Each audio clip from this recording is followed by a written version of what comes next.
ഇങ്ങനെ നമ്മുടെ നവകൈലാസ യാത്രയിൽ രണ്ടാമത്തെ കൈലാസമായ ചേരൻ മഹാദേവി ദർശനത്തിലേക്കാണ് നമ്മൾ പോകുന്നത്. നമ്മൾ ശരിക്കും ഈ നവകൈലാസ യാത്ര ആരംഭിക്കുന്നത് സൂര്യ ടെമ്പിൾ എന്ന് പറയുന്ന സ്ഥലത്ത് നിന്നാണ്. അപ്പോൾ ഇവിടെ നിന്നാണ് അങ്ങനെ നമ്മൾ സ്റ്റാർട്ട് ചെയ്തിട്ടുണ്ട് യാത്ര. അടുത്തത് ചേരൻ മഹാദേവി. ഇത് എല്ലാ അമ്പലങ്ങളും താമരഭരണി നദിയുടെ കരയിലാണ്. അതാണ് എൻ്റെ ഒരു പ്രത്യേകത. മഹാദേവി ഏത് ഗ്രഹമാണെന്നൂടെ പറഞ്ഞു കൊടുക്കാത്തത്? ചേരൻ മഹാദേവി ഏത് ഗ്രഹമാണ്? ഏത് ഗ്രഹമാണ് വായിച്ചു നോക്കി പറയാം. എവിടെ? സൂര്യന്, ചന്ദ്രന്? അത് പറയണം. അപ്പോൾ നമ്മൾ ചേരൻ മഹാദേവി അമ്പലത്തിലേക്കാണ് പോകുന്നത്. ഇത് തമിഴ്നാട്ടിലെ താമരഭരണിയുടെ സൈഡിലുള്ള രണ്ടാമത്തെ കൈലാസ് എന്ന് അറിയപ്പെടുന്നു. ഇവിടുത്തെ മെയിൻ ചന്ദ്രനാണ്. നമ്മൾ ആദ്യം പോയത് സൂര്യനാണ്. ഇത് 9 ഗ്രഹങ്ങളാണ്. പക്ഷേ ഈ ഗ്രഹങ്ങളെല്ലാം എന്താ പറയുന്നത്, ഉപദേവതകളായിട്ടാണ്.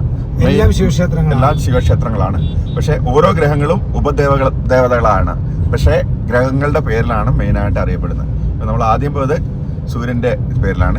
ചന്ദ്രന്റെ പേരിലാണ്. ഈ 9 എണ്ണവും താമരഭരണി നദിയുടെ കരയിലാണ്. അതെല്ലാം ശിവക്ഷേത്രങ്ങളാണ്. ഓരോ ഗ്രഹത്തിനും ഓരോ അമ്പലങ്ങളുണ്ട്. ആ അമ്പലങ്ങൾ ശിവനാണ് മെയിൻ. പക്ഷേ അതിനകത്ത് ഉപദേവതകളായിട്ട് എല്ലാ ഗ്രഹങ്ങളും ഉണ്ട്. സൂര്യൻ, ചന്ദ്രൻ, ചൊവ്വ, ബുധൻ, വ്യാഴം, ശനിയും ഒക്കെ. ഇപ്പൊ നമ്മൾ പോയടത്ത് സൂര്യനും ഉണ്ടായിരുന്നു, ചന്ദ്രനും ഉണ്ടായിരുന്നു, ശനിയും ഉണ്ടായിരുന്നു ഉപദേവതകളായിട്ട്. പക്ഷേ ഫേമസ് ആയിട്ട് സൂര്യനാണ്.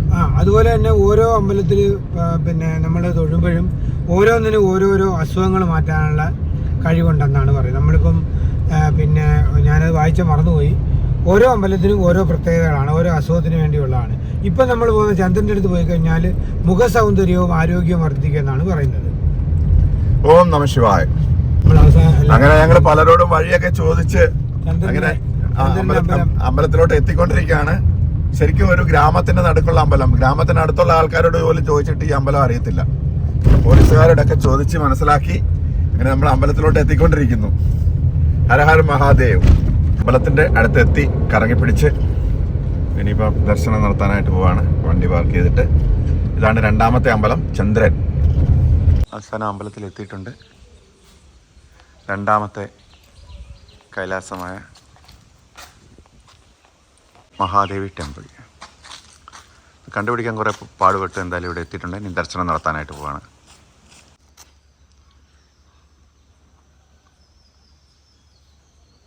അമ്പലത്തിനോട് ചേർന്നുള്ള സ്ഥലമാണിത്.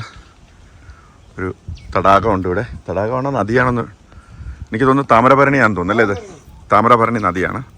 ഞങ്ങൾ വന്നപ്പോഴത്തേക്ക് അമ്പലം അടയ്ക്കാനുള്ള സമയമായിരുന്നു. എന്തായാലും ദർശനം കിട്ടി, തൊഴുതു. അപ്പം അങ്ങനെ രണ്ടാമത്തെ അമ്പലം തൊഴുതു.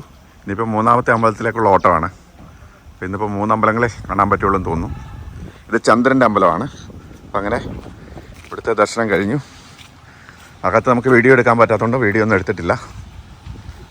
അപ്പോൾ ഇതിൻ്റെ ലൊക്കേഷൻ ശരിക്കും പറഞ്ഞാൽ ഗൂഗിളിനകത്തുണ്ട്. അപ്പം ഞാൻ ഇതിൻ്റെ എല്ലാ ഡീറ്റെയിൽസും ലൊക്കേഷനും നമ്മുടെ വീഡിയോയുടെ അടിയിൽ ഇടാനായിട്ട് ശ്രമിക്കാം. ഓം നമഃ ശിവായ്. ഹരഹര മഹാദേവ്. പണ്ഡിറ്റ്ജി പുള്ളി നട അടച്ചിട്ട് പോവാണ്. അങ്ങനെ അമ്പലം നട അടച്ചുകൊണ്ടിരിക്കുകയാണ്. ഓം നമഃ ശിവായ്. ഹരഹര മഹാദേവ്. ഇത് അമ്പലത്തിനടുത്ത് താമരഭരണിക്ക് സമീപം തന്നെയുള്ള ഒരു ചെറിയൊരു അമ്പലം കൂടെ ഉണ്ട്. അതാണ് നിങ്ങൾ കാണുന്നത്. അപ്പോൾ എല്ലാവരും ഒന്ന് സപ്പോർട്ട് ചെയ്യുക.